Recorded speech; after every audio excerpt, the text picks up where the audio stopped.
네, 안녕하세요. 대한변호사협회 공인 산재전문 박진경 변호사입니다. 오랫동안 산재전문 변호사로 활동을 하면서 수많은 산재 사건을 다뤘는데요. 그 중에서 재해 근로자분들이나 사업주분들에게 도움이 될 만한 사례들을 선별해서 박변의 산재 이야기라는 제목으로 동영상을 제작하고 있습니다.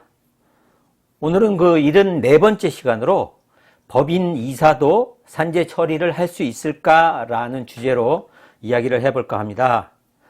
이번 동영상은 영농조합법인의 이사가 업무상 재해를 당하여 산재 요양 신청을 하였으나 불승인된 사건과 관련된 상담 내용을 정리한 것입니다. 재해근로자는 최초 개인 사업자인 사업주가 운영하는 양계장에 취업하여 계란 출하 및 퇴비 업무를 주로 수행하고 있었습니다. 사업주는 양계장의 조직을 변경하여 영농조합 법인을 설립하게 되었고, 영농조합 법인을 설립하는 과정에서 재해근로자를 이사로 등기하게 하였습니다.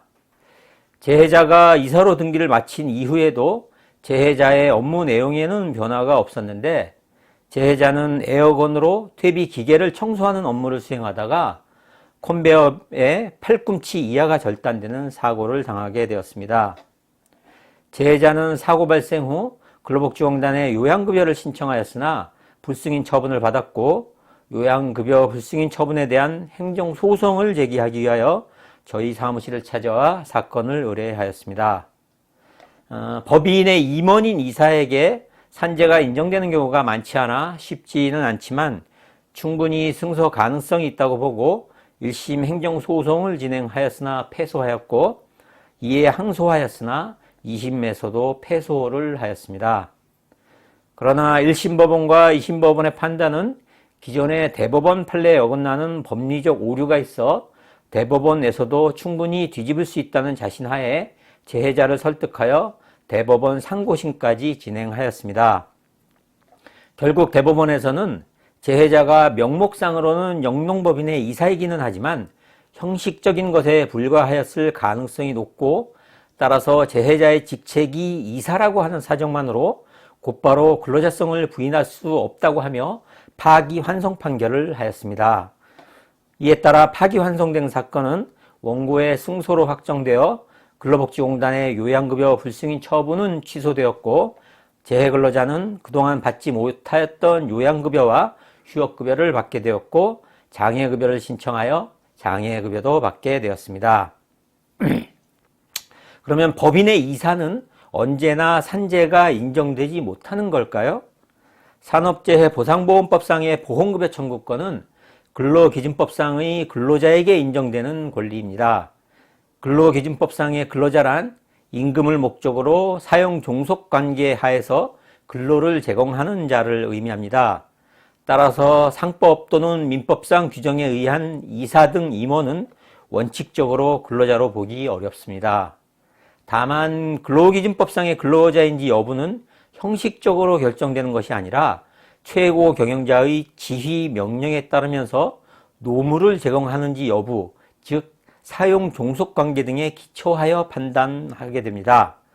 따라서 법인의 이사라고 할지라도 사업주의 지시 감독하에 상시 근로를 제공하고 임금 형태의 금품을 지급받는 경우에는 산재보험에 적용을 받는 근로자에 해당될 수 있습니다.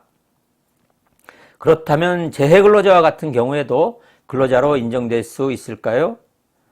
우리 대법원은 근로자성이 인정되기 위한 사용 종속관계가 있는지 여부는 업무 내용을 사용자가 정하고 취업규칙 또는 복무규정 등의 적용을 받으며 업무 수행 과정에서 사용자가 상당한 지휘 감독을 하는지, 사용자가 근무 시간과 근무 장소를 지정하고 근로자가 이에 구속을 받는지, 노무 제공자가 스스로 비품 원자재나 작업 도구 등을 소유하거나 제3자를 고용하여 업무를 대행케 하는 등 독립하여 자신의 계산으로 사업을 영위할 수 있는지, 노무 제공을 통한 이윤의 창출과 손실의 초래 등 위험을 스스로 안고 있는지, 보수의 성격이 근로 자체의 대상적 성격인지, 기본급이나 고정급이 정하여졌는지 및 근로소득세의 원천징수 여부 등 보수에 관한 사항, 근로제공관계의 계속성과 사용자에 대한 전속성의 유무와 그 정도,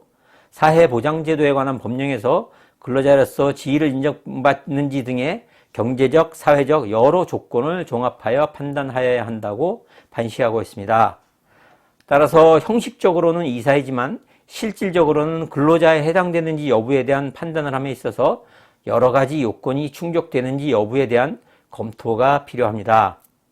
다만 법인 설립 이전까지 근로자였고 법인 설립 이후에 사업주의 강요 등으로 어쩔 수 없이 이사로 등기되었으며 업무 내용도 이전과 크게 변화가 없다면 근로자로 인정될 가능성이 매우 크다고 할 것입니다. 만약 행정소송 1심에서 패소하면 어떻게 해야 할까요? 그리고 1심에서 승소하는 경우에는 1심에서 끝나게 되는 걸까요? 1심에서 패소하는 경우에는 패소 판결문을 송달받은 날로부터 2주 이내에 고등법원에 항소를 할 수 있습니다. 고등법원에서 패소하는 경우에는 대법원에 상고할 수 있습니다. 따라서 대법원에서까지 패소를 하는 경우에는 더 이상 다툴 수 있는 방법은 없습니다. 1심에서 승소하는 경우에는 상대방인 근로복지공단에서 항소를 할 수 있습니다. 지금까지 법인 이사도 산재 처리를 할 수 있을까라는 주제로 이야기를 해보았습니다. 도움이 되셨다면 구독과 좋아요 버튼 누르는 것 잊지 마시고요. 산재 행정소송 등과 관련해서 추가적으로 궁금하신 점 있으시면 상담 전화로 전화 주시기 바랍니다. 더 자세하게 상담해 드리도록 하겠습니다.